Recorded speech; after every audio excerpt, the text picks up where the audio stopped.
Nizampet municipal corporation mayor ఆమె భర్త నీలా గోపాల్ రెడ్డి కాంగ్రెస్ పార్టీలో చేరడాన్ని కార్యకర్తలు తీవ్రంగా వ్యతిరేకిస్తూ ఆందోళన చేపట్టారు. ఉదయం మున్సిపల్ కార్పొరేషన్లోని పలు చోట్ల నిరసన వెల్లువెత్తాయి.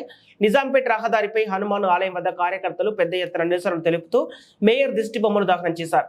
నిన్న మొన్నటి వరకు బీఆర్ఎస్ లో ఉండి అక్రమాలకు పాల్పడుతూ నేడు అధికారంలో కాపాడుకునేందుకు కాంగ్రెస్ పార్టీలో చేరటాన్ని పార్టీ కార్యకర్తలు ఒప్పుకోమన్నారు.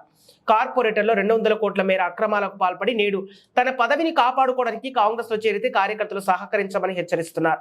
నిన్న మొన్నటి వరకు ప్రజలను పీడించిన మేయర్ భర్త గోపాల్ రెడ్డి కార్పొరేటర్లను ఎట్టి పరిస్థితుల్లో పార్టీలో కలుపుకోమని పార్టీకి మూకుమ్మడిగా రాజీనామా చేస్తామన్నారు.